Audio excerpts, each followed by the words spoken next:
and we are up. Episode number 24. I love that number 24 for lots of different reasons. Yesterday was my wife's birthday, August 24th. Today is August 25th. Wendy is in the studio with us. And sitting across from me is Dylan Smith, editor at the Yellowhammer News. And we ended episode 23 talking to John Kovach, who is the executive director for the Singing River Trail. Call him the trail boss. That's what I'm going to call him. Hopefully it catches on. Not that that's a unique term. But we talked about his beard at the end. And Dylan, I want to start with you and your beard, because I think you're I don't know if I've seen too many pictures of you without a beard. How long have you been sporting it? Big beard guy. So, look, the decision to grow a beard was a professional decision. Really? If I'm going to be in the public view, I need something to cover this face. and so look, the beard just came naturally. I actually didn't know if I could grow one, so I let it grow out on vacation for about a week, and I said, you know what, I think I can go with it. So in high school, you didn't try a beard? Never did try a beard. Not sure if I could have grown one then, but look, the Lord blessed me, and here I am. So how long ago was this vacation where you tried it for a week? Well, it was actually in high school, but then it was still kind of patchy, right? So I kind of let my hair grow out beforehand, trying a new look, going into high school, actually. And so at the time, though, I had a job working as a bag boy, as a customer service clerk at a grocery store. And they were really traditional. Men could not, or the guys could not have a beard. Really? Or any facial hair besides a mustache. And I just wasn't going to do that at the time. A mustache by itself. Now it's trendy. Now I've tried it and it works somewhat. Yeah. But, so I decided to do it on vacation, go a little bit wild and grow a beard. Yeah. And it worked. Something must have happened, because when I was growing up, Burt Reynolds and Tom Selleck definitely had the mustache. That's right. And it was cool. But you're right. At some point, it seemed to be rare just to see someone with just a mustache, particularly if it didn't look real natural on them. That's right. Like, can you just grow the goatee or grow the beard and just, forget the mustache altogether? Right. I'm going to come back to a couple things you said. But first, I just want to give a couple shout-outs, if you don't mind. Let's do it. One is the studio has been upgraded, and I want to give a thanks to Phil Woodall of the Library of, and they are a media production company in town. And so hanging above us is a China ball. Next week, I'll add camera 3 back in, and we'll show it, but it's basically just a nice key light for us. And then what I was using as key lights before are now good background lights. So hopefully it's lit better. It was driving me nuts. Oh, it's a perfect setup. It's a little warmer, though. I'm already starting to sweat a little bit because I think it's just a little more heat. I also want to give a shout-out to Mecca Music, who you work with. That's right. A story was run on me today in the 256 Today, which is the same. You guys, Yellowhammer News and 256 Today, I believe, are owned by the same company. That's right. And Dylan's going to talk about that in a little bit here. But I want to give a huge thanks to her and anybody that helped her with that. It's always nice to get some publicity. But it was nice to, in conjunction with that, do a little more promotion for John Kovach in that episode, which I released today. And then the article talked about, that episode, had a link to it. And then I believe 256 Today, from here on out, every Thursday, will put a link to my latest episode, which next week will be you, Dylan Smith. Well, look, makes for great content, right? It does. It's a great write-up. Mecca is extremely talented. The team at 256 Today, they do a heck of a job, reporting on everything so many positive developments up here in the 256 area. It's just, it seems to be like a new groundbreaking, every day. One comment she made, just in some of the back and forth I did with her, was she must have been catching up on some other episodes or saw the T-shirts I like to wear. I try to wear a different T-shirt, which ultimately might lead to more of my guests giving me a T-shirt. Not, I don't know if there's a Yellowhammer News T-shirt. I'm kidding, but this is a Foul Wow design, and it's like from E.T., which came out way before you were born, and they're riding on the rocket, right? Which is what was it out before I was born? I'm not sure. Oh man, that was like early '80s. Was it early 80s? Oh, yeah. Okay. I wasn't entirely sure when that movie came out. Drew Barrymore was probably 5 years old. Great movie, though. And when she was in that movie, I think she's my age. So I think it was 1981. Maybe Wendy can look it up. Okay. 1982. Age. Well, I tend to stay away from movies that will tug at the heartstrings, right? And so that part where, E.T. puts up that finger, I just can't. Yeah. No. We watched Goonies last night. Goonies. That's a good one. What woman who turns the age my wife turned wouldn't want to watch Goonies? But my sons, I guess, had some say in that, and that's what we watched for her birthday movie. So you mentioned you were born in Fort Payne. There's North Sand High School is where you went. That's right. There's also Sand Mountain. There's also Bryant, which is all in that extreme northeast corner of Alabama. Extreme northeast corner. Talk to me about that. Talk to me about with the Our Town podcast, and we were kind of talking about this a little bit as you came in. I was mentioning how with my logo, I've actually removed the Huntsville, Alabama from the main logo because it's kind of it could be we're prideful of 256. It could be prideful of North Alabama, all of Alabama, a portion, Madison, Huntsville, Morgan County, Jackson County, whatever it may be. Talk to me about that and how that all plays into, did you live in Bryant? Where is Sand Mountain in relation to Bryant? Kind of go from there. Yeah, so I grew up my entire life on Sand Mountain, born and raised. And, for those who don't know, it is in the extreme northeast corner of the state of Alabama, right? So it is directly, so Bryant, the town, my hometown, it's positioned exactly on the corner. It's really the last town that you'll run through before you get to both the Georgia and Tennessee state lines. So if we needed to go out, to like grocery shopping or something, or, going out for the weekend, it was never in Alabama actually, because we were so far away from everything. We could go to Scottsboro, which is where I live now, for some things, but mostly it was, going to Dade County in Georgia. Actually, you could sit right there. I brought up Bryant, the map. No, that's it. Absolutely. And so where it's written on this road, how far to the Tennessee border on that little bit of a windy road on what? I don't have my glasses.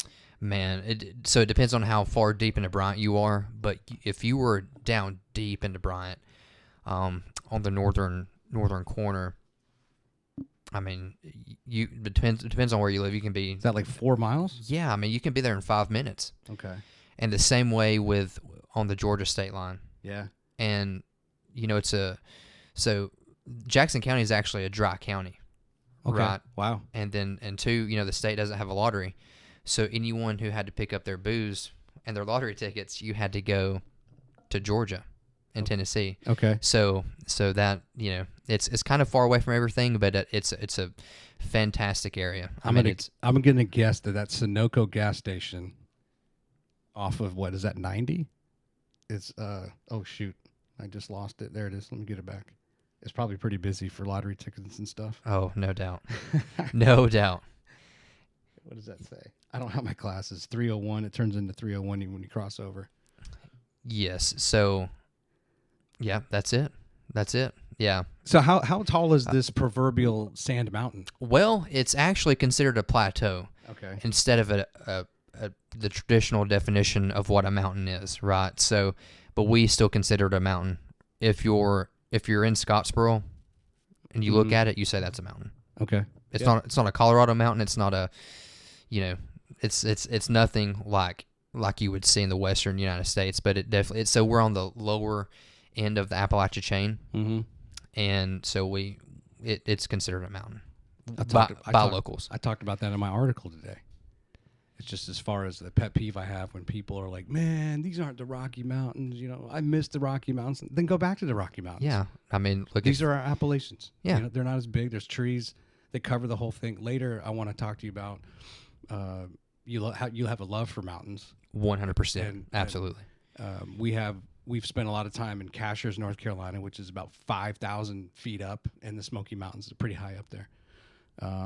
and we can come back to that. So let's go back to when you were growing up, and that you were saying you were a bag boy at the store. Yeah, that's right. Talk about some other the other part-time jobs you had. And so really my first job that I had was picking produce for a local farmer.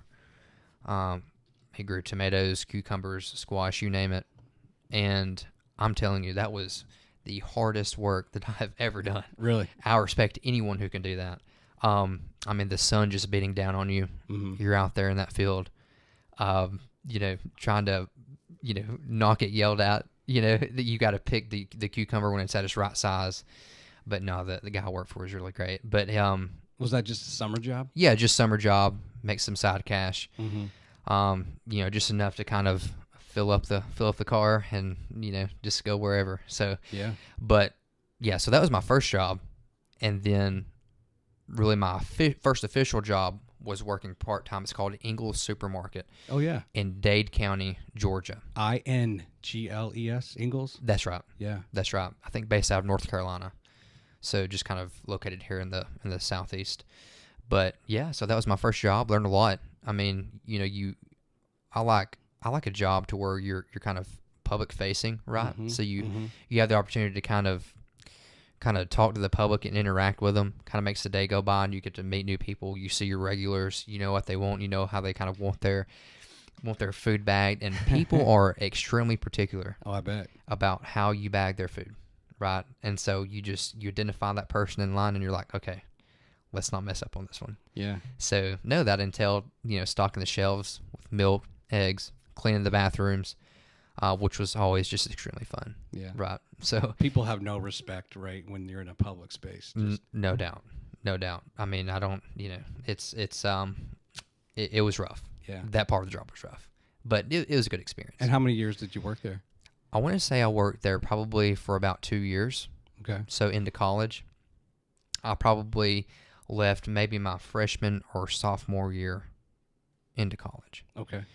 And then got a job into banking, and I worked in banking for about, I don't know, maybe from 2012, 2013 up until, I don't know, maybe like 3 years ago. So, I mean, yeah, it's a different, going from, from a grocery store setting into something like this. You're still, I was a teller. I was in operations. I did a lot of different sort of things to where you're still interacting with the public. So I really enjoyed that. Mm-hmm. And I always wanted a job to where you always were public facing. I love interacting with people. I just love talking to people, hearing about their experiences, right? And so really enjoyed it. So did you think you were going to be a banker? No, I didn't. No. It was an opening that that someone close to me found out that they had, and okay. I just jumped on. I was like, well, let's go ahead and see how this works. And so it was a good experience. I got to learn a lot about the financial services industry. Yeah. And so worked at a bank, then worked at a Redstone Federal Credit Union. Yep. Very popular up here in 256, right? That's right. One time I think got recognized as the #1 credit union in the entire country. So that was a great institution to work for. So you were helping people open up accounts. Did you did some teller, just kind of some cash management type stuff? Yeah, basically just cash management. So teller had a role called backup cashiering supervisor that I worked in Gunnersville, Alabama. And so that was like a 30-minute commute from where I lived in Scottsboro. Yeah. So it's not a long drive at all.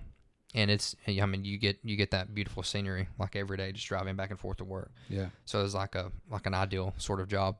But yeah, so it's basically just cash management, making sure that you do proper maintenance of the accounts, like debit card and things of that nature. Yeah. So tell me about your family that you grew up with there on Sand Mountain. Yeah. So my mother, she was and still is a cake decorator. And I mean, just the goat, you said, right? The goat cake decorator. I mean, I'm not a big cake eater. All right. So I prefer I mean, I'll never turn down a good cake, right? I'm just not huge on sweets, but every birthday, I mean, she comes through for me, and I mean, just the kind of, I mean, just the styles that she'll come up with, like she'll pencil it out and then just put it on a cake. Yeah, it's incredible. I don't know, it's a talent that not a lot of people have, but she's made a great career out of it. Should anybody not be aware of what the term goat means, that's a good thing. Greatest of all time. Yes, greatest of all time. Yes, doesn't mean you're calling someone a literal animal goat. Siblings? No siblings. Okay. No siblings. Only child? Okay. Only child, and it's paid off for me very well. Nice. My grandparents, they spoiled me growing up. Still really do. Still do. So yeah, I mean, it's very beneficial being the only child. Okay. So then, I was telling my wife, you're young enough, I thought I would find all this stuff about you growing up and your accolades or your time in high school at North Sand, but I didn't find much. Actually, I didn't really find anything. Right. And I searched and I was getting frustrated. There's got to be something. But tell me about academically what you were interested in, maybe starting around middle school up through high school. What kind of student were you? What subjects interested you? Maybe something that surprised you that you thought you wouldn't like? Yeah, so, wasn't very active on social media back then. Just kind of wasn't my thing. But no, so I guess in middle school, I had very large ambitions, right? Mm-hmm. I was like, I love athletics, but I'm not athletic. Love sports, but I just can't, that wasn't something that the Lord saw fit to bless me with, was athletic capability. Right. I think I have a good mind for sports, right? And so definitely enjoy covering it now. Mm-hmm. But yeah, so I wanted to get into sports medicine. Then academically too, I'm like, I'm not sure that I could ever be admitted, into medicine. Yeah. So I mean, so I kind of had to alter that thinking, and so it never really dawned on me what I wanted to do. It never really hit me until I got into journalism. Yeah. And so really love that side of things. So I was always interested in politics. I always thought I wanted to have a job in politics, but I didn't know what that looked like, right? And so I graduated in 2013. Well, real quick, were you student council, student government, class president? Yeah, so I ran for student government my senior year of high school, and was elected class secretary without a runoff. Okay. Multiple candidates in the field. Yeah. But no, so that you had to go through the whole thing of campaigning.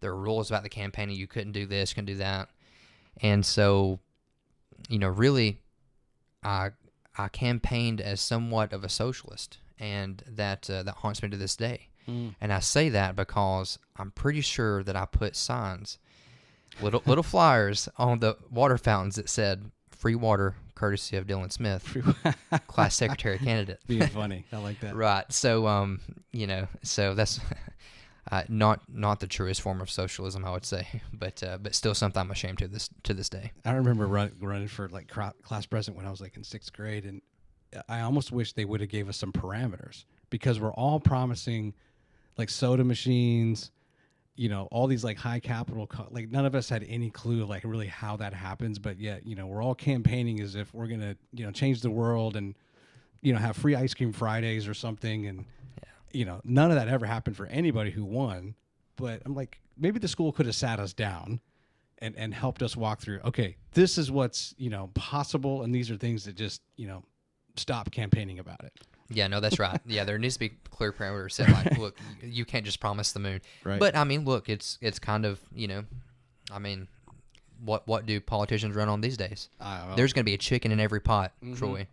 Vote for me. That's right. So it kind of things haven't changed much, have they? No, it hasn't. So kind of translate student government really just kind of translate from when you're in high school or middle school into the real world of politics. So okay, so you graduate in 2013.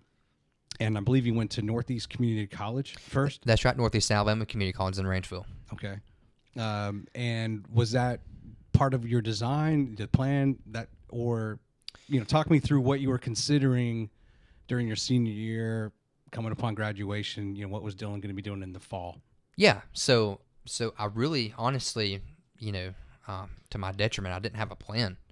I was just like, well, I mean, I'll apply for college. I just don't know where. I assumed it was going to be Northeast Alabama Community College. But so college recruiters came in and were presenting all of these seniors. I think it was in my biology class. They sat us down. They said, look, here's your scholarship options. Do really well this year. Beef up your resume a little bit. And then who knows, could get a free ride. And so I was like, that doesn't sound like me. I'm not a 4.0 student. I wasn't, I wasn't terrible, but I didn't have the best grades. So kind of buckled down, and I was like, what's a scholarship I can apply for? And so there was something they had called Presidential Host. And that was what's known at other colleges and universities as college ambassadors, right? And so you just kind of represent the college at public events. Just, whatever the president was hosting, you were the host of that. You worked that event. So really, I just kind of applied for that. And then it was kind of an intimidating interview process because we were brought into this waiting room outside of, it was, the president's office in the administration building, and you had to be brought in to interview in front of a panel of people that were close to the president. And so it was very intimidating, but I guess I left a good impression. I don't know. I just think it was a blessing. Yeah. It wasn't anything I did. I can tell you that, and then I got the scholarship. So awesome. It was, that was great. And they provide how'd they notify you of that? Well, I think it was by my high school counselor. Okay. Honestly, it was she's kind of like the liaison between the colleges and the seniors, and so she notified me, and I was like, man, this is incredible. I didn't have this in my cards for sure, but it was good. It was a good experience. It was fun. Let me ask you this before we go too far down, kind of post high school. Were you ever on a newsletter, on the school newspaper, something where you did something related to journalism? No, I think the closest thing we had was like the yearbook club. Okay. But no, that never, none of that interested me. Okay. I didn't like writing papers. Absolutely. I mean, I kind of detested it, honestly. It wasn't fun. It wasn't fun doing research. It wasn't fun sourcing and writing and, in a, professional way, like AP style. It just wasn't fun for me. Yeah. Which is weird because my job dictates that I do now. It's kind of mandatory. So it's weird how your interest can kind of change over time and kind of evolve, and that really just happened to me. Yeah. Well, I hope that this is everybody's story is a good story. There's a great story, and I hope people that will listen to this, especially if they're younger, will see what different people went through, right, to ultimately get to where they're at. Essentially, there's not one path to journalism, right? There's not one path to, the marketing profession or whatever it may be. You can take some detours along the way and try out some different things, and ultimately all of that experience will be beneficial. That's right. All right, so let's now jump. You get through the banking, and let's talk about that transition then, when you kind of leave the banking and head into your next job. Yeah, so I left Redstone Federal Credit Union a few years back for an opportunity to work at a pharmaceutical distributor, independent pharmaceutical distributor. Okay. So it's wholesale pharmaceuticals. I was a pricing analyst there, which doesn't make any sense because I'm terrible with numbers. And so all I did was look at spreadsheets the entire day, do market analysis. What is this drug selling for? Are we in line? And then compile all that data and then send it to the decision makers, and so they can determine where to set the price. And so, man, that really, I mean, that was kind of challenging. I mean, because it's a never evolving market, right? Especially when COVID hit. I think you had, was it remdesivir and like some of these other different type generics that you had to keep up with, and so the market fluctuates in that regard. So kind of had to keep up with all that. And I'm like, man, I'm just really not good at this at all. And then, what attracted you to that position? Well, because it was, for one, it was higher paying. Okay. And at that point in time, I was like, I kind of want to try something different than banking. And then I really found, and it was a great opportunity. They're a great company based in Scottsboro. It's called Associated Pharmacies Incorporated. And the thing about it was just too. I didn't get to speak with people a whole lot. I didn't get to have conversations like in person with people, and I really missed that aspect of it. So aside from getting cross-eyed looking at spreadsheets the entire day, and all these numbers just jumbled in together, I was like, man, I really kind of looking for something else to where I get to kind of spend more time with people, actually, you know.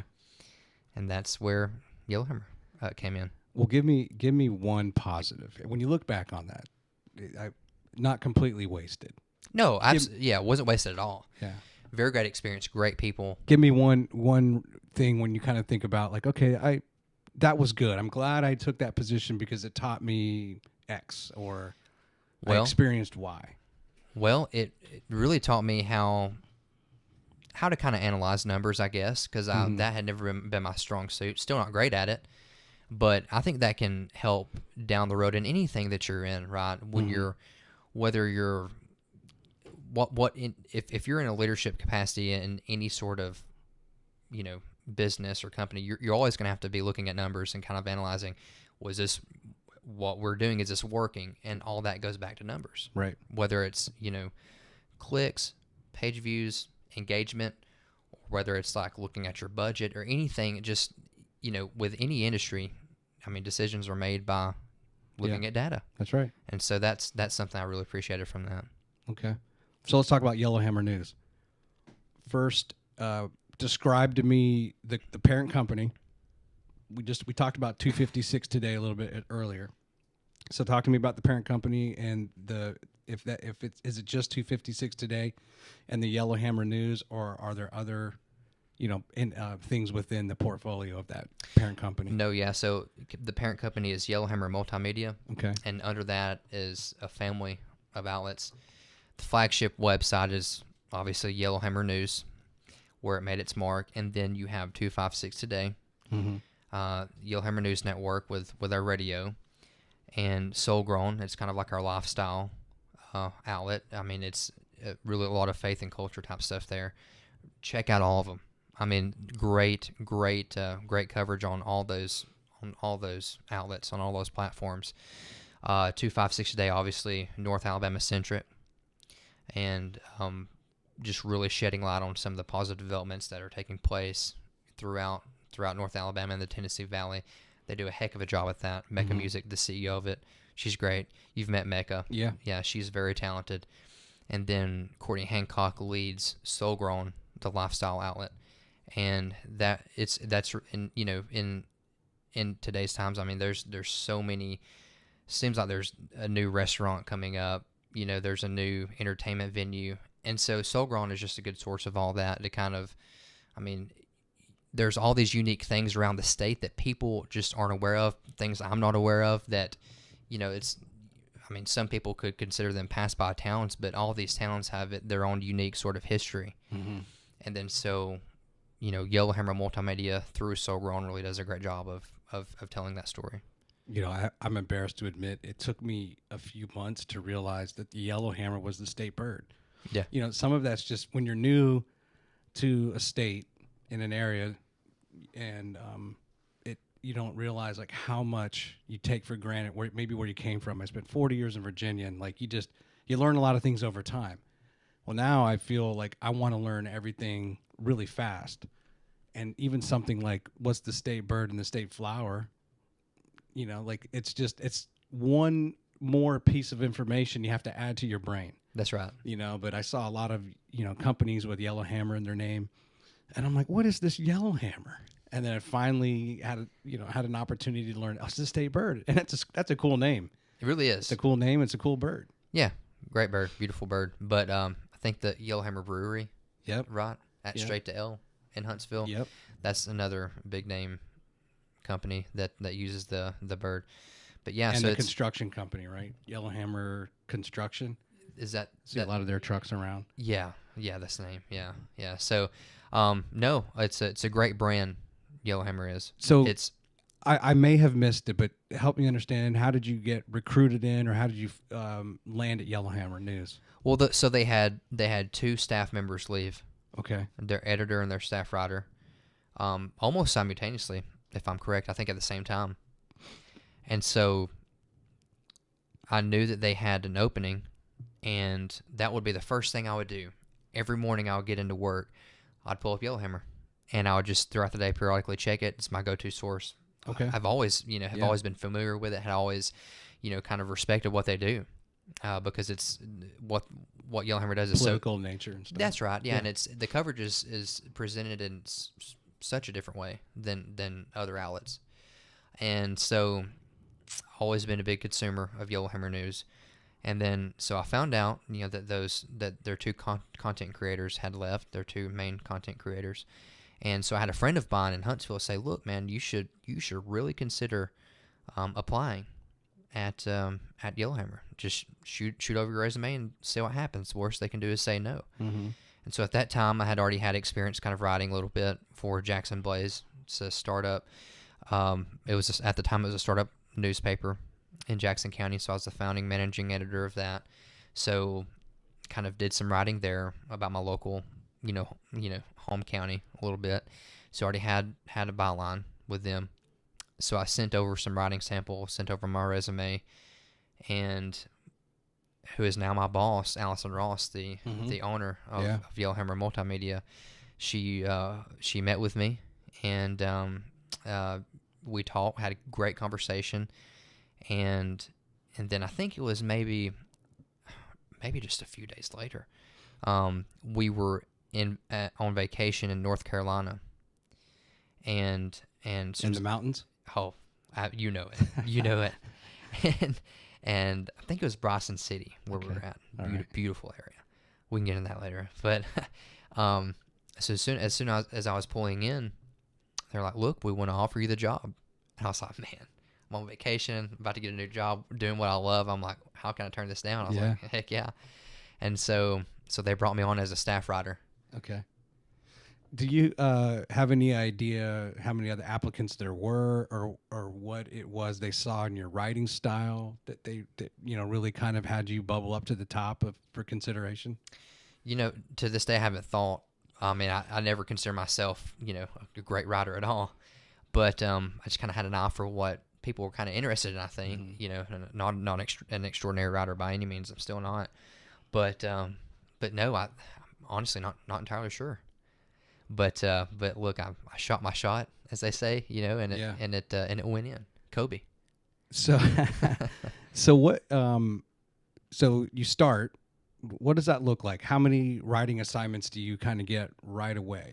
Well, so what was neat about it? They really kind of gave me the freedom to go after my own stories. Okay. And so I think it's a really kind of free environment that leadership kind of sets. It's like, look, we trust you to go out there and identify the stories that you think our readers, would be interested in. And so they gave me like the flexibility and freedom to kind of go after that and do that. And so I just kind of tried to hit the ground running. And, I had previous campaign experience, so I had those connections I had a kind of like a good network built up, right? To where I could go to some sources for stories, and I kind of relied on them a little bit. And then, I kind of felt like, hey, I feel like I can do this, and I felt confident in myself. And so, kind of really took off from there. Did I read that did you work on Mayor Battle's campaign? Is that right? Yeah. So I was a county chairman in Jackson County for Mayor Battle. Had always, admired his work in Huntsville, and I thought, man, this is fantastic mayor here. So got on his campaign some, and so he was cool. Yeah, he's still doing big things here. Yeah, he's awesome. Yeah, no doubt. I think I've mentioned before, I'm not even sure if I've shook his hand, but I've seen him at lots of events, and I see how supportive he is. And it could be one thing that's his job, but I think he genuinely cares, and he's a visionary. And it's cool to see that. I know that a lot of that has come to fruition, and has been completed, and they're not stopping. Yeah, that's right with what they see. Oh, they're not slowing down anytime soon. Yeah. I mean, just fantastic leaders up here in general. I mean, you've got Mayor Battle, just running things in Huntsville. I mean, like you said, he's a visionary. You know, they've got planning that takes place. I mean, well before you know the public is even aware that a development is coming in. Sure. I mean, they're very forward looking, very innovative. I mean, they look 10, 20 years down the road, and so we're very appreciative of that kind of leadership. And so you've got Madison County Commission Chairman Dale Strong, who is for Congress. Yeah, who is now the Republican nominee for Congress and will be our next congressman. That's right. So you know, and he's a long-serving, you know, member of this community and volunteer firefighter and just everything else. I mean, in the first responder community. So, you know, we've got great leaders up here, and 256 today specifically is doing a great job of letting the state know that. Tell me about your first story that you worked on. My first story. What was? Do you remember? Ooh, that is a very good question. I believe it was. I don't know. I'm gonna get in the weeds here. I think it was some sort of. It's actually before Yellowhammer officially brought me on. Okay. They said, "Hey, let's just have you contribute a story." I think it was something about how. Kind of like as a consultant before you were like an employee. Yeah, just kind of like a test story. You know, hey, just find something and go write about it and shoot us into it and we'll publish. So it was. I think it was about how metropolitan statistical areas (MSAs), how some sort of I guess policy change would enable what constitutes an MSA would stay in place. So so various metropolitan areas around the state would not lose certain funding. Could still operate in a certain way. I can't remember the specifics of the story. So that was it. It's a very, very detailed type story. Yeah. But I think Senator Tuberville had a hand in that, or he had commented on it, and he had kind of promoted that. So formerly served on his campaign as well. But and start to finish, how long did it take you to complete that? It probably took longer than what it takes me now, just because I was like, look, I need to make a great first impression. Yeah. Right? And so it didn't take long. I mean, I would say maybe an hour or two. Okay. Wow. But it was something I had to make sure, like, I had all my T's crossed, all my I's dotted. Now, and so then you start with Yellowhammer, and it sounds like you got to pick the types of topics you were interested in, the stories you were interested in. What does that look like? Is it a daily turn? Are you doing something, a feature every day, and then maybe something that's takes a little bit longer to prepare, that's once a week? I mean, talk me through what their expectations were for you. Even though you had free reign on your topic area, what's the output have to look like? Well, so it was, some days are slower than others, right? And so it just all depends on the news cycle, really. Mm-hmm. And so you kind of go out there and just, as soon as you wake up in the morning, my routine, grab a cup of coffee and open laptop and just see what's out there. Mm-hmm. Check your inbox. Sometimes you'll have some pitches sent your way via phone call. So really the volume of stories, I would say I probably averaged maybe 4 stories a day, but it's all about content selection. Some stories, you'll have to just use your judgment on, like, what's newsworthy, and so, I mean, there's tons of stuff that's newsworthy currently, and you're just, you kind of don't have the time to kind of get to it, because it's, there's only a certain amount of time in the day, right? Mm-hmm. And so it's kind of planning out the next day and the day after that. So there's always something that you're never going to be dry of content in this state. Mm-hmm. Too much going on. And I've noticed sometimes it's just attributed to, like, a staff editor wrote this, versus when does Dylan Smith get referenced as the author of something? Can you talk about that? Yeah. So if it's just a quick report, right, that doesn't require, a whole lot of stylistic changes or anything like that. I mean, you just kind of get it out quick as a staff report. Or if it's something, I guess if you're reporting on something that Yellowhammer is specifically doing, like it's just like a one-off announcement or something, then it'll appear as that. But yeah, we've got a lot of great content creators, some great contributing writers that offer, just fantastic coverage, analysis, that disseminate information out to the audience on a daily basis. Mm-hmm. And so we've got a really dynamic team, really talented team, and couldn't be more proud of the staff that we have, and really just couldn't be more blessed to have the kind of trust that have been placed in me by Yellowhammer's ownership to kind of lead it all. So let's pull on that a little bit. Do you use starting a podcast as a comparison? It's pretty easy to do, and there's a lot of podcasts out there that rival what used to be traditional radio, right, and or TV programs. So here we are. I have like my own, TV program in a way. Right. We call it a podcast. Similarly, there's a lot of online journalism publications, and similar to podcasts, there's probably a lot of people that probably wasn't the best decision. Their site's not that great. The news isn't that great. The reporters aren't that great. Talk a little bit about that. Like, what makes Yellowhammer different? What makes you guys special? And what are those clear signs of kind of just a amateur hour type outlet? You don't have to call anybody by names, but that's the reality, right? Can I call people out by name if you want to? I'm just kidding. Your episode. You're right. No, but so what's in my mind? What separates Yellowhammer from other outlets? So first of all, let me just say that we're the second most read news site in the state. Okay. And that's behind AL.com, who has just a tremendous following, who typically kind of leans further to the left. Okay. Right. So really, when you're the number one then when it comes to leaning to the right, which is we pride ourselves in presenting the news in a way that matters to Alabamians, right? Got it. And so look, Alabama consists of God-fearing, hardworking people, and how can we present the news to them in a way that matters to them? And so we love this state. We will never talk down to our readers. We don't assume that our readers are just dumb. Honestly, we don't. I'm not to call people out by name, but we're not a site that we're going to talk down to people. So we're gonna respect our readership. Always will, always have.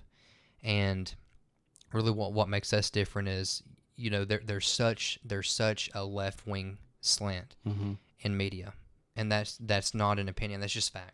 Yeah. You look at it on the national level, you look at it on the state level, and sometimes even local level. It's it's there, it's present, and so look, we're presenting it in a way that how a majority of Alabamians actually feel.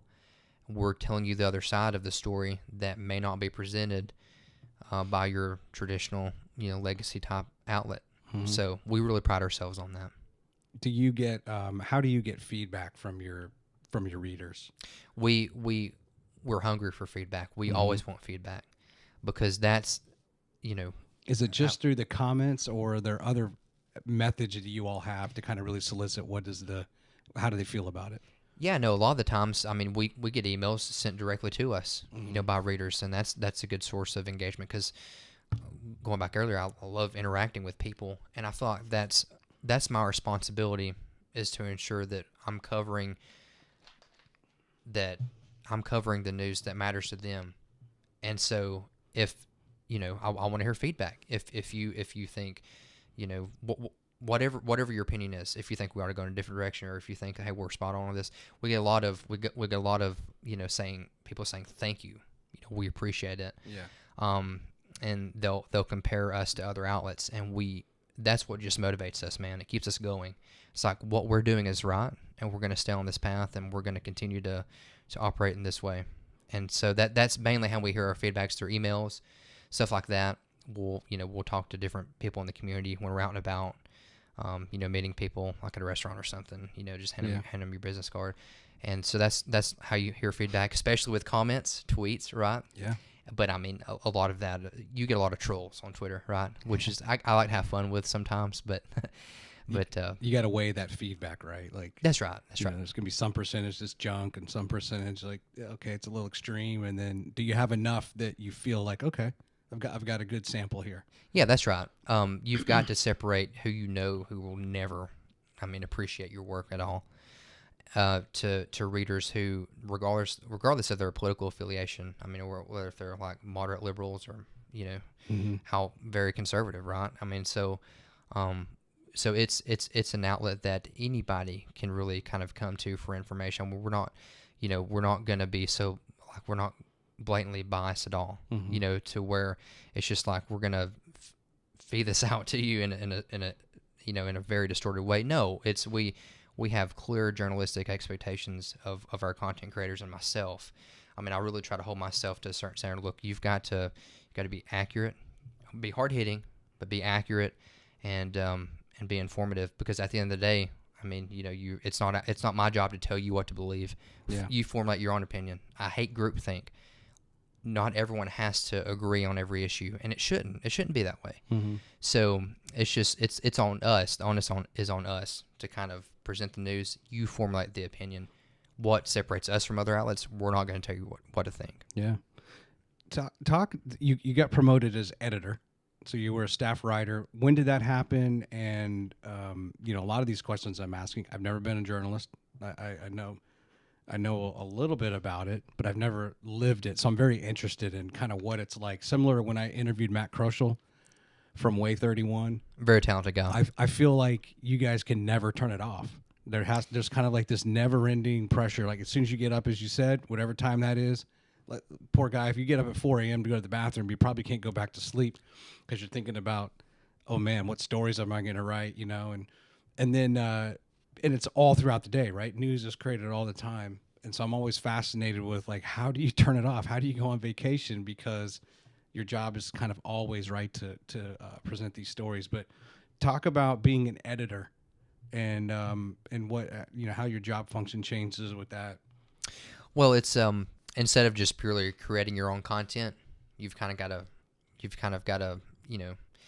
kind of set the tone, right? And so it's part of it is like, as far as reviewing other people's, yeah, and it's editing, other stories and what's the names in the title, right? Editor, but then assigning certain stories. But look, we've got tremendous staff who, they're their own leaders, right? Too. So, and they really understand what to go after and when and how to present to their audience. So, so it makes my job tremendously easy. Yeah. So they're extremely talented, really appreciate the work that they do, and they respect the readers as well.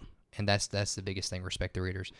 But yeah, to your question, how do you, I don't know, it's like if you have a passion for journalism, it's not really a job. So if you always hear, if you love what you're doing, you'll never work a day in your life. Right. And so while you're still working, you love it. So it's not something, and I think, back to what Matt said, I think I've watched his podcast you did on his episode. You have a passion for it, so it's hard to turn off, right? But sometimes you do need to. But there's always something happening. So I've learned to carry my laptop with me everywhere. Mm-hmm. Because you never know what's going to pop up. Just like, okay, so I think it was pretty late at night and I was in bed, and then all of a sudden, boom, Ukraine gets invaded. Mm-hmm. Yeah. So you're asking, well, what does that have to do with Alabama? Well, we have a lot of elected leadership among our congressional delegation who have very direct roles in terms of committee assignments that they sit on that kind of dictate military appropriations, things of that nature. Mm-hmm. And so that mattered to us. Congressman Mike Rogers from Sachs, he is the lead Republican on the House Armed Services Committee. And so as soon as the invasion happened, they were all over it. And so that's an Alabama angle that you have to report on because it's very important, right? And so, Huntsville is a very defense industry heavy area. Mm-hmm. Have really become the hub for the defense industrial base, and rightfully so. But then you had the Lockheed Martin aspect of it, of this particular conflict, because the Javelin missile production was is made there. And so I laugh because there was a very interesting story that came out of that. Governor Ivey So we had seen a tweet from a journalist in Ukraine that took a shot of the Lockheed Martin built Javelin missiles, and it had it stamped, in Alabama, and so made in Troy, Alabama, and so it's like, wow, that's impressive. I mean, we're helping the Ukrainians by way of what Alabamians have worked on. Yeah. Down in South Alabama, and it's helping them fend off this Russian invasion. So it was pretty cool. Yeah. And so we put out that story, and a pretty big story. And Governor Ivey retweeted it, and I'm paraphrasing here, but in her caption when she retweeted it, she said, "We want the last thing that Vladimir Putin ever reads is, quote, made in Alabama." Man, I love it. Yeah, and so that was pretty awesome. And I mean, it's that tweet, I mean, obviously went viral. Yeah. Needless to say. So and then it was weird because when you retweet or when we tweet out something, we always put the author, like, their name in something. So I had my Twitter handle on it, and I got a text from one of my buddies, and it's like, "Dude, you're in this viral TikTok." I'm like, "What are you talking about?" Oh, really? Yeah, and so it was some girl, I don't know, she's probably not even from Alabama, but it's like, man, Governor Ivey down in Alabama just going off, and it had that tweet kind of screenshotted in the viral TikTok that went. So it's, I mean, you never know what's going to happen. Media is crazy, and that's what makes it fun. Was that your first time being viral? That you know of? Lord, probably so, but I mean, it was just the letters of my name. So, I mean, that was all Governor Ivey. But, yeah, sure. Yeah. Little assist. That's right. I'm still waiting to go viral with something, right? Some of my clips. I mean, I can say something crazy if you want to. Well, do you get frustrated at all with that? Now when you come to the analytics, right? You're going to be watching your traffic, and I'm assuming you guys have meetings and you discuss the different demographics and clicks and click-throughs and, everything that the indicators of what stories are reading and not reading. But does it get frustrating when you know that you have a good product, right? You have good writers, you have good content, and yet potentially there's just too many options for people, right? There's too many distractions. There's too much stuff they read on social media, or they just sit there and get caught in their reels and never look at like real quality journalism.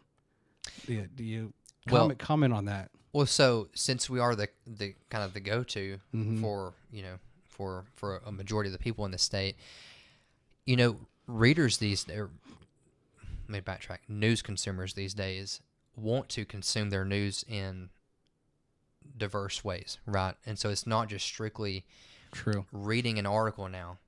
Right, it's watching a video. It's different sort of ways. I mean, podcast is a form of news, right? Right.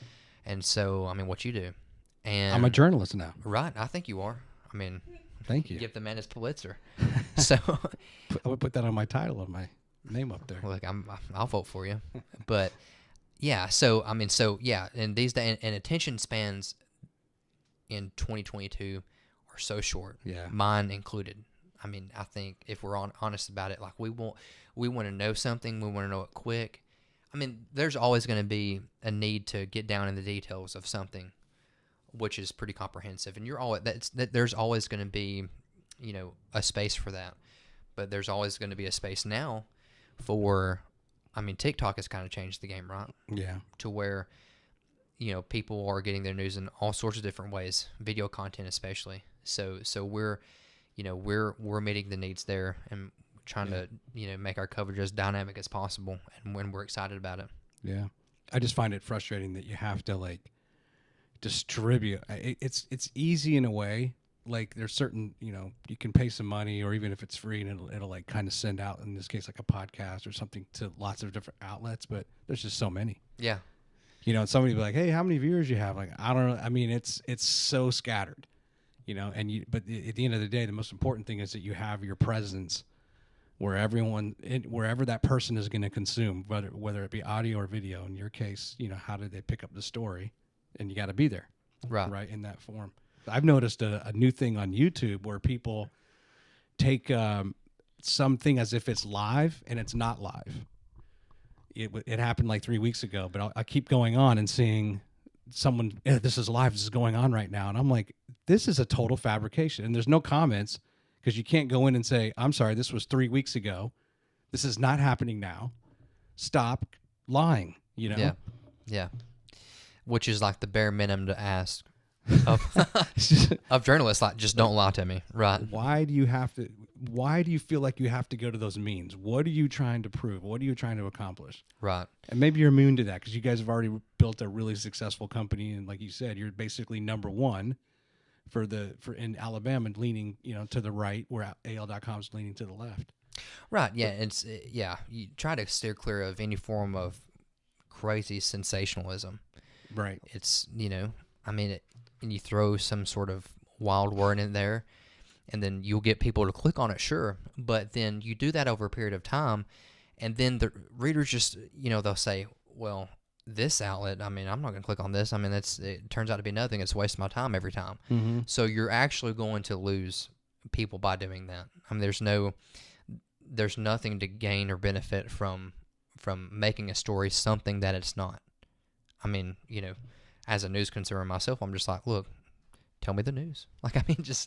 Just tell me what's happening, keep it current, and just make sure that it's relevant and then it matters to me, which is, like, again, I think just a bare minimum. Just, dude, don't lie to me. I used to always use the reference, but I've had to change it in the last 10 or 15 years. But I used to use a reference of, like, kind of objectivity.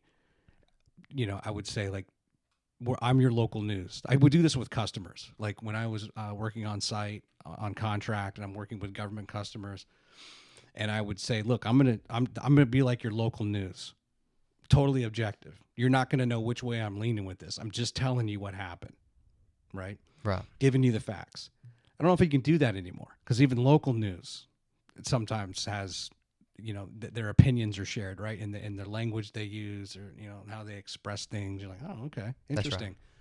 Where it used to be like, I don't know what their political affiliation is, and that's the way it should be. Right.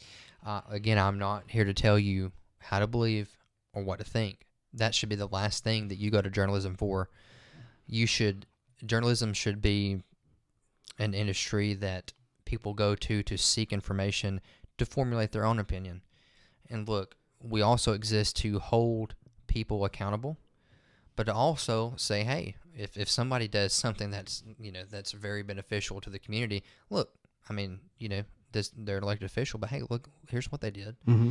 So it doesn't have to be all positive, it doesn't have to be all negative, but just present it to readers in a way that makes sense to them and how they'll appreciate it. And at the end of the day, that'll translate into positive benefits for your particular outlet.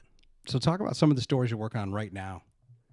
Can you talk about that? This won't be released for another week, but Troy, this is we're diving into confidential territory here. I'm just kidding. No, this is there's a lot of stuff going on. We've got right now, there's a lot of talk. The legislature's not in session, but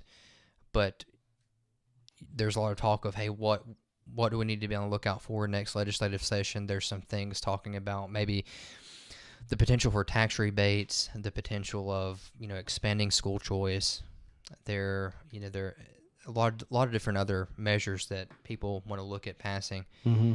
And so, there's always going to be something to talk about in terms of the legislature. There are a lot of industry reporting going on out there. Like I said, a new ribbon cutting, dirt being shoveled up every single day, just about, it seems like, especially here in the 256. So no, there's always something going on. And so right now it's basically some industry type reporting, still some political type stuff, and then too, recently a big story that we had the opportunity to conduct a sit down interview with University of Alabama president Dr. Stuart Bell. And so we're very appreciative of his time and granting us access to him, and really gained a lot of insight into what's going on, some exciting things happening at the university. And so I would advise, listeners of this podcast, of this episode, to check that out. It's on yellowhammernews.com. So there's always something going on. Okay. Let's do this. I want to do the pick six with you. Let's do it. And a lot of times, the reason I will do this at this part of the program is to, it'll create or elicit some other questions. So we're going to switch back to a little bit of the personal nature. But it's like a pick six in terms of like. So I have 6 pictures that I've pulled, Right. and I've based them off of feedback you gave me.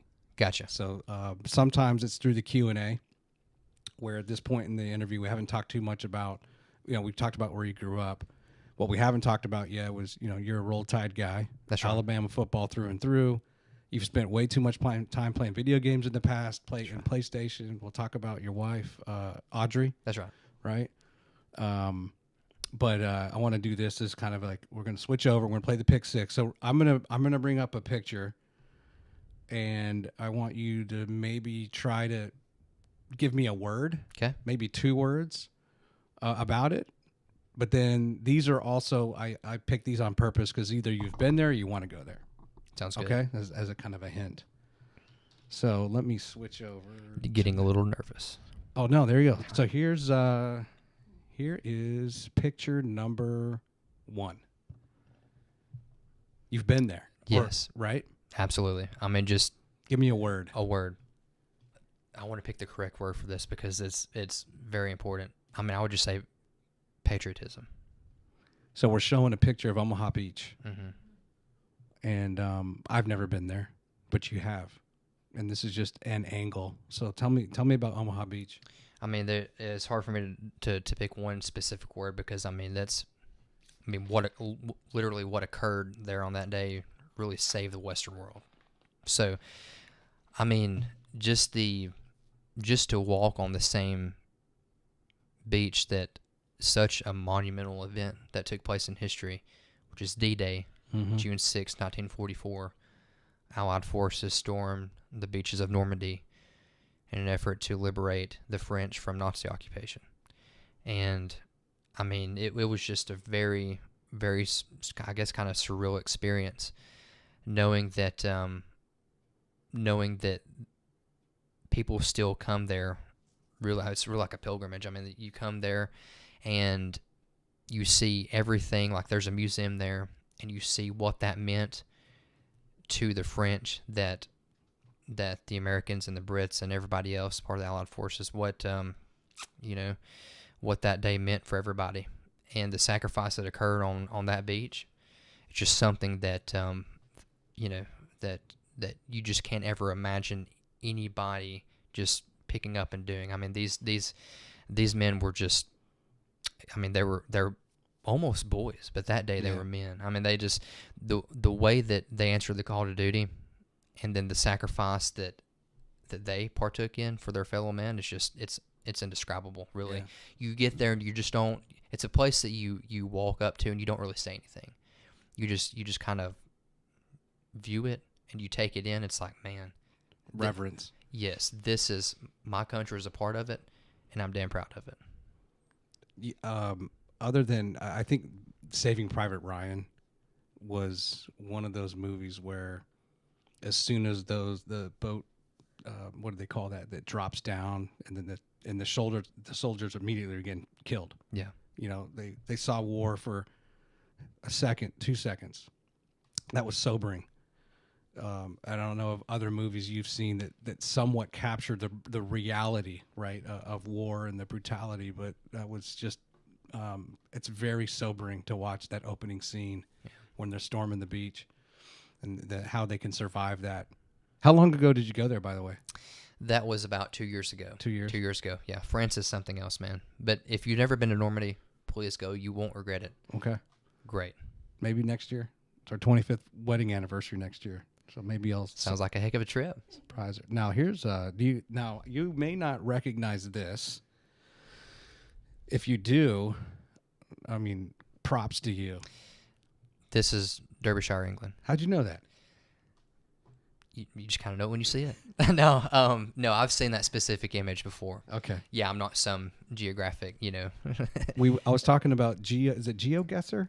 You ever played that game? No, I've not, but it sounds fun. It's this awesome thing where you go on, I guess it's it's like an app or like a website.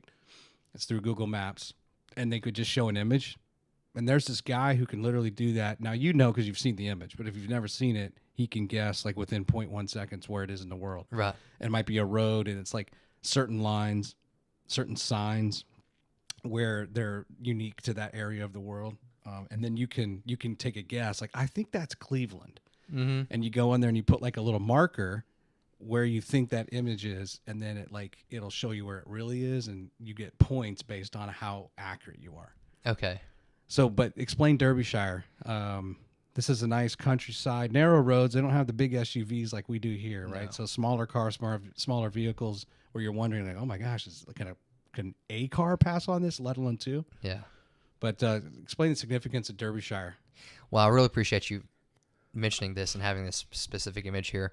Derbyshire is kind of like in a rural area in the United Kingdom in England, and that is where my family actually originated. Believe it or not, the surname Smith, England, right? Oh, yeah. Who would have guessed? But no. So I mean, I'm big into like kind of researching like your background. Mm-hmm. I think it's something everybody should kind of try to find interest in because you really kind of know like why you're here. Why are you where you are, and the decisions that your ancestors made that led you to this specific moment in time. Yeah. And so I did some research, and it was exhaustive. I mean, it probably like 2 or 3 years. Finally found, I believe it was my 6th great grandfather. I think his name is Samuel Smith. Okay. And I mean, just born centuries ago.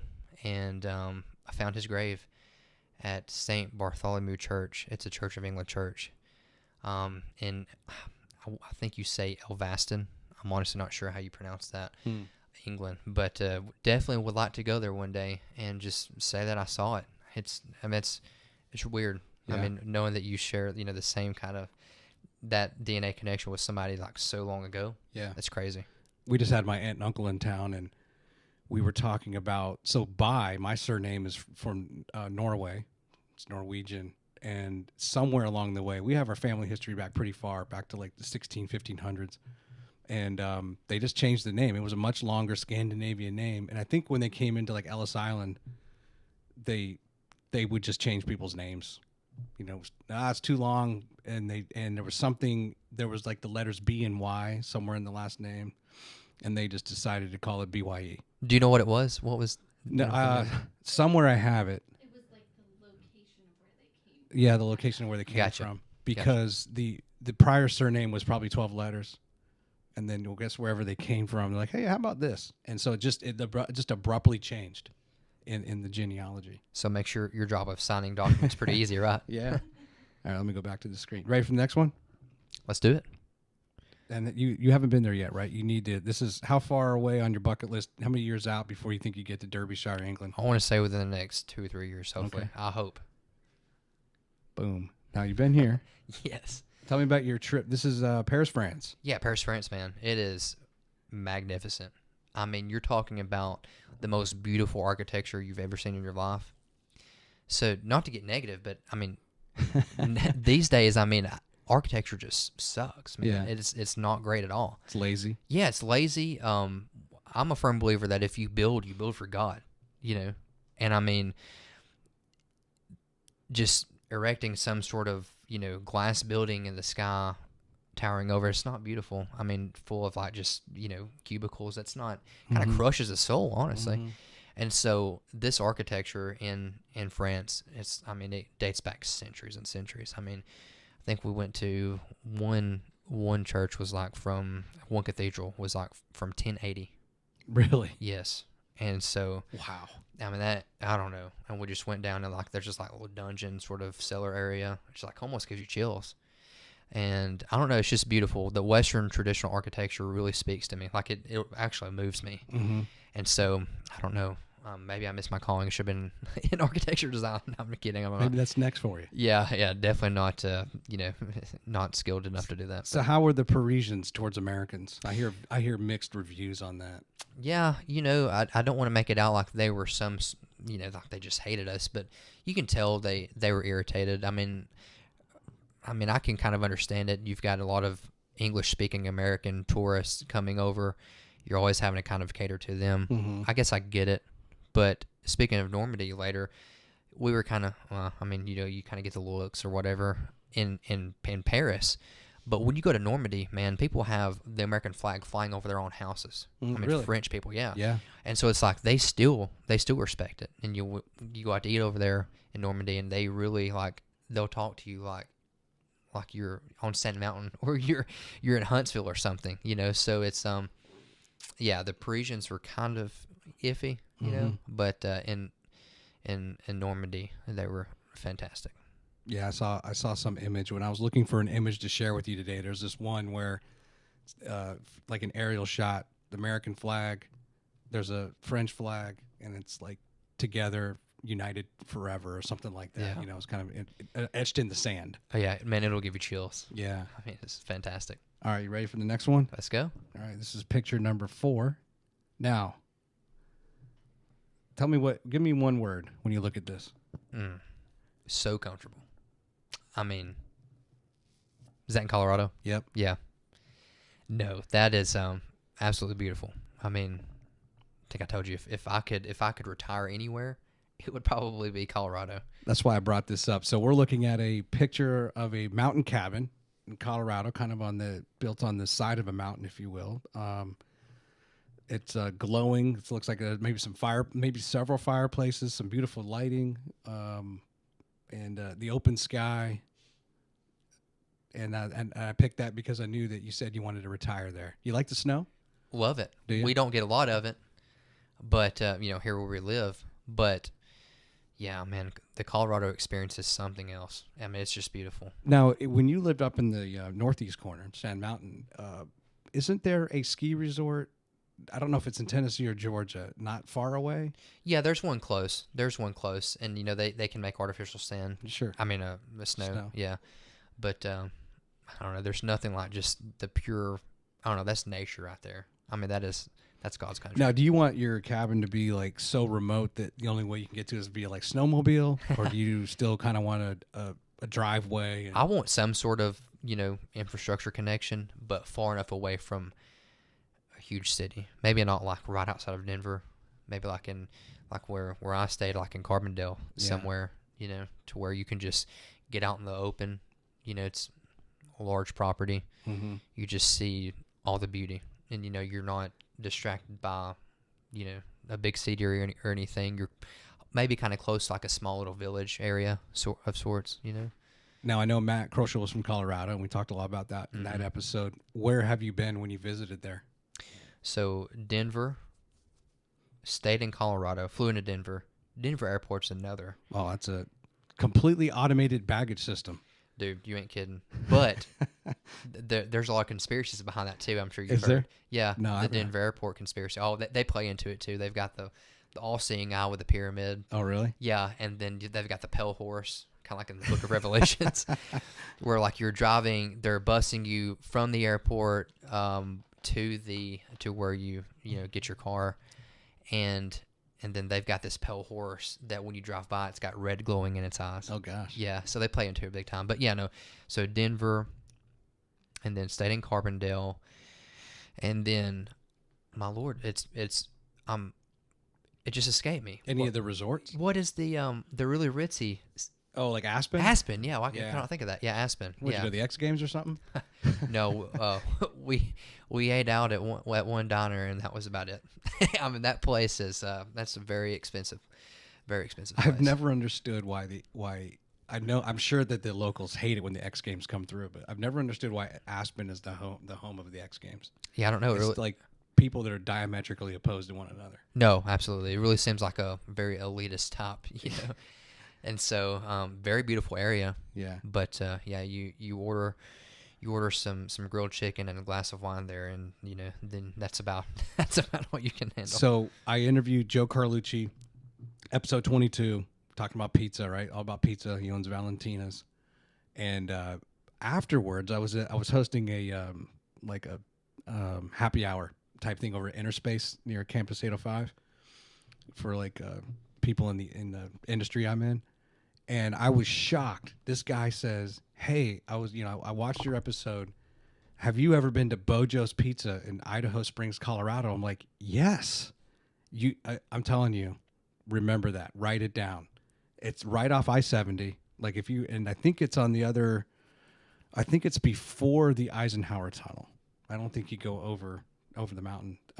It's called Idaho Springs, and that pizza it's really good.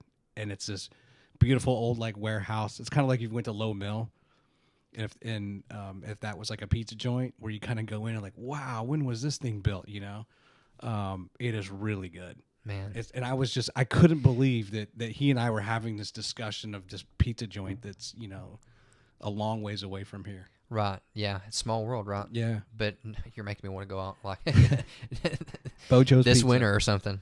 All right, ready for the next one? This is picture number 5. Yes, sir. Now, this is on your bucket list, I believe. You believe this is a bucket list? Wait, I think this image, hopefully it speaks for itself. This is a place you wanted to go that's on your bucket list. Yes. So I would really love to go to Rome, Italy, to the Vatican. And, I mean, look, I'm a Protestant. I'm as Protestant as they come. But, man, I mean, the cathedral architecture and just the historical significance of what's located there, you can't beat that. No. I mean, it's something I think that, man, I mean, I would just die to go there.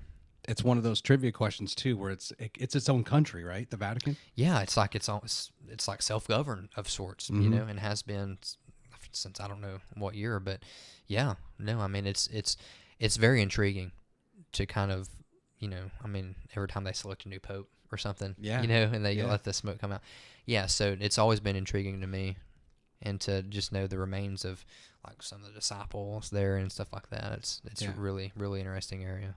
Europe has a powerful history, right? We only go Yes. back to the 16s and 1700s here, right? Right. They go way back. Yeah, they go all the way back, Yeah. especially in Rome, right? Yeah, I mean I'm just at a loss of words for the beauty of it all. I was telling you, my brother is in the Hollywood unions, and he got to do a live stream in the Oval Office when Obama was in office. He was a part of the team that set up and it was like the first time they ever used like a 360 camera. This was like, I don't know, 2011 or something like that. But he also was over at the Vatican, did the same thing. That is awesome. It was like it was on YouTube, it was live, and they were interviewing both the president and then they interviewed the Pope, and he was on the production team, and he said that they gave themselves like 4 days to set up because, you know, things can go wrong. And even if you get it set up on day 1, then you just let everything sit. Don't touch anything. We're good. We'll come back in 3 days and we'll shoot it live, right? But you don't turn off anything. Once it's up and it's good, then you're good. Let it be. And that's How was his experience? Did he enjoy it? Oh, yeah. Well, I mean, I talked to him a little bit about it, but yeah, just surreal. Yeah. Yeah, right. Yeah. If I mean, not many people get that opportunity. no. I mean, because it's so far away, right? I mean, it's like I don't even know how many hours on a plane that would be, man. That'd be crazy. All right, ready for the last one? Yes, sir. Boom. This is somewhere else you want to go, and that is I'll let you give the word. The birthplace of Western civilization, Greece. No doubt, man. I mean, I think my first introduction to Greece was like in theater class in the 9th grade, freshman year of high school, and I was like, man, they were pretty creative. I mean, they were like the real OGs of entertainment, right? I mean. And so, It's true. Yeah, no, I mean, it's so intriguing. I mean, how democracy was kind of formed there Mm-hmm. and all, and you had, you know, all your great philosophers, you know, from that time period. I mean, just to go and see like the old ruins and everything like that. I mean, the Colosseum. Why would you not want to go see that? Yeah. You know, but man, Were you a student of any of the philosophers like Socrates or? Yeah, I've read up on them a little bit, but nothing too extensive. Nothing too extensive to, you know, even come remotely close to considering myself a philosopher. Mm-hmm. So, Yeah. not at all. Yeah, But, I never took a philosophy course. Yeah, no. Well, that was the pick 6. Well, look, I'm glad I got through it. So, better than Brady's final pass to end his tenure with the Patriots. Pick 6. Oh yeah, I'm so glad you brought that up because that was one thing that. All right, so you're from extreme northeast Alabama. That's right. I know in Huntsville, from a Major League Baseball perspective, we're Braves fans. Mm-hmm. Football, they're the Tennessee Titans. and I guess basketball, maybe Memphis Grizzlies, right? We're still learning. Yeah. Where on earth did this fascination or fandom of the Celtics, the Bruins, I don't know if you're a hockey fan, the Patriots, and the Red Sox come from? So have you ever been homesick for somewhere you've never been? It sounds crazy, but I feel homesick for Boston. I've never even been there. Really? It's a weird feeling. But honestly, I think it kind of came from, so my dad, big Larry Bird guy, big Bird fan, big Boston fan, kind of growing up. Yeah. And then so when I started really getting into sports outside of Alabama football, SEC football, professional sports, I was like, I mean, this, how do you not root for him? This was in the heyday of Tom Brady at the Patriots. You had Kevin Garnett, Ray Allen, Paul Pierce, Rajon Rondo at Good basketball. Yeah, at the Celtics. Yeah. So I'm like, man, this is a perfect time for Boston sports. And I'm like, I really admire these players. I have like a family kind of history of rooting for the Celtics. So, just it was kind of natural. So, but I don't find many, Troy, that are Boston fans, Boston sports fans. So it's odd. Now, how do you rank them? What's your favorite? Are you a football, then baseball, basketball? Yeah. So football, basketball, then baseball. Then baseball. Yeah. Really, I almost want to put the Celtics above the Patriots, but that'd be very hard to do. I'm just a huge Celtics fan. Tatum, man. So with Tom Brady going to the Buccaneers, does that change anything for you? I mean, does it hurt when your ex-girlfriend finds another guy? I mean, that was basically it. So yeah, it hurt. But I just couldn't believe it happened. Now I was leaving work one day and I checked Twitter. I was like, dude, he's really gone. Yeah, he's really gone. But no, still rooting for his success. I mean, once the Pats were out of it, said, man, it's you root for the Bucs all the way. Well, and I say that because here's one reason I really appreciate and I love the Tide, Roll Tide, and the Patriots, and the Bulls when they were good. I appreciate people don't realize those organizations, how difficult that is to, and if you look at Tom Brady, I think he was the only one left, right, from the original championship teams when he got drafted. By the time he was in his last year, how many times had that roster changed over? Which meant him, the coach, the general manager, the owner, they're working constantly to retool, reshuffle, and get back in the Super Bowl. Same thing with Al. It's not easy. I know Nick Saban just got, $11 million. We're good. We have him through 2030. Yeah, $11.7 million through 2030 or through 2029. But it's a lot of stress. It's really hard. And my hat's off to any organization that can become a dynasty. Yeah. It's tremendous, like how difficult that is. And I even read a book. I read the John Schwerholz, used to be the GM for the Braves. And unfortunately, I think the Braves won 14 division championships in a row. Heck of a GM. One World Series, right? Which shows you how hard it is. Baseball's hard because you've got basketball. With basketball, you got your starting five. You probably only need 8 players, right, to kind of rotate through and sub in and out. But you're going to have your 5. Football is difficult with all, you got offense, defense, special teams. Baseball, you've got you got to have 6 pitchers. And then it comes down to, you're playing 7-game series. Your star can't pitch every game. No. It's really hard to win the World Series. It is. But I really respected reading that biography on John Schwerholz and just some of his business acumen and how he approaches things and how he got, even though they weren't World Series, it's not shabby to win your division. At least, how many times in a row? 14 times in a row. Yeah. I mean, the Nationals, they won the World Series 3 years ago. Now they're like the seller of the league. They suck. Yeah. They're like the Orioles. They're terrible. Yeah. Which is like you just won. What happened in the front office, right? And throughout that to not be able to retool. So, hey, I'm with you, man. And Tom Brady, if he's going to do the same thing down in Tampa, and it looks like they're bringing in studs who just want to win a Super Bowl. Yeah. So it'll probably happen again. That's it. Hats off to him for the success. Like you said, Saban said it before, right? I mean, it's hard to get to the mountain, but it's harder to stay on top of the mountain. Yeah. That sustained success, how do you do that?